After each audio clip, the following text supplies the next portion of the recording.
Last time हम लोग ने डिस्कस की थी कि डिवीजन्स ऑफ बायो जो है वो कितनी एग्जाम्स की हो जाती हैं, उसके अलावा बायो की ब्रांच कितनी होती हैं।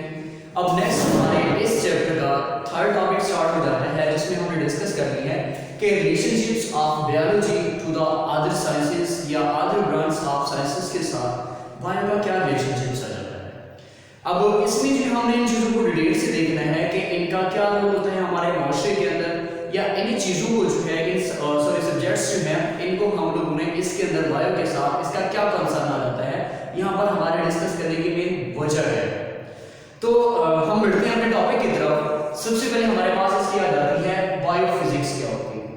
अब देखिए कोई भी टॉपिक हो, सबसे पहले आपने इसकी जो है वो वर्ड के ऊपर फोकस करना है कि वर्ड क्या कह रहा है। अब बायोफिजिक्स जो है उसमें वर्ड जो है वो दो अल्फाज के ऊपर मुश्तमिल है। सबसे पहले आ जाता है कि बायो क्या होती है और दूसरे नंबर पे आ जाता है फिजिक्स। जैसा कि हमने सबसे पहले लेक्चर के अंदर डिस्कस किया था कि बायो मतलब है लाइफ या ऑर्गेनिजम्स, और फिजिक्स की यहाँ पर बात हम कर रहे हैं।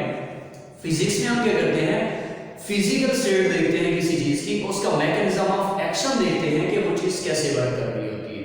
मतलब ये कि बायो की इसके अंदर जो है वो साइंस की इस कैटेगरी के अंदर हम लोग डिस्कस करते हैं फिजिक्स के रूल्स के हवाले से कि कोई चीज है उसकी मूवमेंट हो रही है तो वो कैसे मूव कर रही है। फॉर एग्जांपल हमारा ये हाथ है, जब हम इसको कॉन्ट्रैक्ट और रिलैक्स करते हैं, कॉन्ट्रैक्शंस और इनकी रिलैक्सेशंस जो होती है ये हमें फिजिक्स बता देती है कि ये चीज किस असूल के तहत कॉन्ट्रैक्ट हो रही है और किस असूल के तहत जो है वो रिलैक्स हो रही है। वो इन सारी चीजों का मुताबिक हम पढ़ते हैं बायोफिजिक्स के अंदर।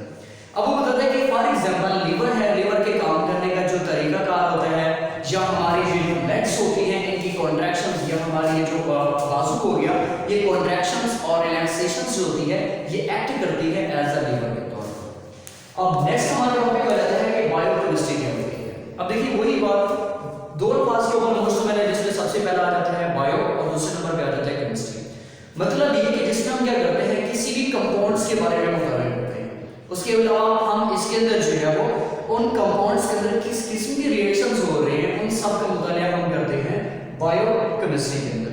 अमूमन अगर हम देखें इसको एक डिपॉट के तौर पर, तो इसके अंदर जो हम सबसे ज्यादा डिटेल से डिस्कस करते हैं वो हम कार्बोहाइड्रेट्स के बारे में डिस्कस करते हैं, प्रोटीन्स के बारे में डिस्कस करते हैं, लिपिड्स के हवाले से डिस्कस करते हैं, और उनका हमारे बॉडी के अंदर क्या रोल होता है इन सारी चीजों का मुताबिक हम करते हैं बायोकेमिस्ट्री के अंदर। अब नेक्स्ट हमारा टॉपिक आ जाता है बायोमैथमेटिक्स। देखिए इनका लिंक जो है वो बायो के साथ बहुत गहरा है। बायोमैथमेटिक्स के अंदर हमने क्या करना है, हमने मैथ के असूल को मद्देनजर रखना है, हमने मैथ के असूल को कंसीडर करना है कि फॉर एग्जांपल हम किसी चीज को जो कैलकुलेट करते हैं, किसी चीज की कैलकुलेशंस करते हैं किसी चीज को बनाने के लिए, तो उनकी कैलकुलेशंस जो है वो अमूमन हम बायोमैथमेटिक्स के मुताबिक करते हैं। यानी कि हम फॉर एग्जांपल किसी चीज को जो ऐड कर रहे हैं, किसी चीज को सब्ट्रैक्ट कर रहे हैं, डिवाइड कर रहे हैं या मल्टीप्लिकेशंस कर रहे हैं, इन सारी चीजों का मुताबिक हम करते हैं बायोमैथमेटिक्स के अंदर। अब नेक्स्ट आता है हमारे पास बायोजियोग्राफी के तौर पर। अब देखिए वर्ड के ऊपर फोकस करें अगर हम, तो बायोजियोग्राफी जो होता है ये अमूमन दो यूनानी अल्फाज, जिस एक जियो है और दूसरा ग्राफ। अब हम जियो की अगर बात करें, जियो अमूमन कहा जाता है अर्थ को, और ग्राफ मतलब कि इसका एक जमीन है, जियो मतलब जमीन को कहा जाता है, और ग्राफ मतलब जमीन की ग्राफिकल रिप्रेजेंटेशंस जो होती है, जिसमें हम जमीन या पूरी दुनिया के अंदर जितनी भी लैंड्स है उन सब का जो है जब हम नक्शे के ऊपर उसका तज़किरा करते हैं कि फलां ममालिक कौन से रीजन्स पे है या कौन सी जगह के ऊपर है, या उसके बाद कौन सा ममालिक आता है, किसी भी सैटेलाइट्स को या किसी भी कंट्री को जब हम एक ग्लोब के ऊपर डिस्कस करते हैं, इसको कहा जाता है बायोजियोग्राफी। अब उसके बाद हमारा आ जाता है लास्ट टॉपिक कि बायो इकोनॉमिक्स क्या होती है। अब देखिए वर्ड के ऊपर अगर हम गौर करें, बायो और दूसरा इकोनॉमिक्स हो जाती है। अब बायो का मतलब वही जिसमें हम जानदारों के बारे में इंटरेक्शन देखते हैं कि जानदार का इस इकोनॉमिक्स के साथ क्या कनेक्शन चल जाता है।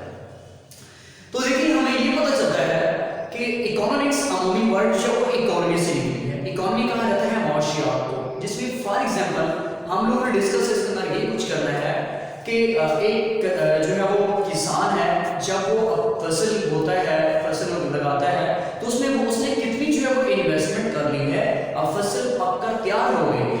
उसने जब उसको सेल की है कितना कुछ उसने गेन किया है, वो उसका प्रॉफिट या लॉस जो है वो हम डिस्कस करते हैं बायो इकोनॉमिक्स के अंदर। अब जैसे कि यहाँ पर आपको नजर आ रहा है कि बायो इकोनॉमिक्स जो होती है वो दो अल्फाज के ऊपर हमने इसमें जो वो डिस्कस करनी है। एक हमने देखना है कि लॉस और दूसरा हमने देखनी है प्रॉफिट क्या होते हैं। अब लॉस देखिए कैसे आता है कि अगर किसी ने फॉर एग्जांपल मेरे पास ये बोर्ड मार्कर है, अगर मैं इसका जो है वो एक बॉक्स ले लेता हूँ और मुझे इस बॉक्स की प्राइस टोटल की जो है वो मिलती है 100 रुपीज का एक बॉक्स। अब जब मैं इसमें से हर एक को जो इसमें जो है वो 6 है, अगर हर एक जो है वो मैं तकरीबन 20 का सेल करना चाहूँ तो इनकी टोटल प्राइस मेरे पास जो परचेजिंग जो सेल प्राइस होगी वो 120 रुपए हो जाएगी। मतलब कि 100 का मैंने लिया था और 120 का मैंने जो है वो सेल कर दिया है, तो मुझे नफा हुआ कितना 20 रुपए। तो नफा या नुकसान जब हम किसी चीज के बारे में डिस्कस करते हैं वो आ जाती है बायो इकोनॉमिक्स ब्रांच।